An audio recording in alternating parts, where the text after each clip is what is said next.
இது எனக்கு ரொம்ப பிடிச்ச கதை. அது உங்க கூட ஷேர் பண்ணணும்னு தோணுச்சு. 3 ஃப்ரெண்ட்ஸ் பேசிட்டு பார்க்ல நடந்து போயிட்டு இருக்காங்க. அதுல ஒருத்தர் பேரு அன்பு, இன்னொருத்தர் பேரு சோகம், இன்னொருத்தர் பேரு நம்பிக்கை. ஒருவேளை நம்ம இங்கிருந்து தொலைஞ்சு போயிட்டா எப்படி நம்மள கண்டுபிடிச்சுக்கிறதுன்னு சொல்லி 3 பேரும் பேசிக்கிறாங்க.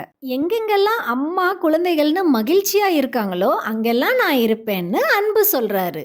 அதுக்கு சோகம், என்ன கண்டுபிடிக்கிறது ரொம்ப சுலபம். எங்கெங்கெல்லாம் இழப்பு, தோல்வி, விரக்தி இருக்கோ அங்கெல்லாம் நான் இருப்பேன்னு சொல்றாரு. அதுக்கு நம்பிக்கை சொல்றாரு, ஆனா என்ன நீங்க கண்டுபிடிக்கவே முடியாது. ஒரு முறை நீங்க என்ன தொலைச்சிட்டீங்கன்னா வாழ்க்கையில என்னைக்குமே திருப்பி பெறவே முடியாதுன்னு சொல்றாரு. இப்படிதான் நம்மள பலர் யாரோ ஒருத்தருக்கு கண்டிப்பா நம்பிக்கையானவங்களா இருப்போம். அப்படி நம்மள நம்புறவங்களுக்கு நம்பிக்கைக்கு உரியவங்களாவே எப்பவும் இருப்போம். இந்த கதையை உங்க அன்புக்குரியவங்களுக்கு ஷேர் பண்ணிட்டு, சோகமா இருக்கவங்க கிட்ட நான் இருக்கேன்னு நம்பிக்கை கொடுத்துட்டு, இந்த கதையிலிருந்து என்ன தெரிஞ்சுக்கிட்டீங்கன்னு கமெண்ட் பண்ணுங்க.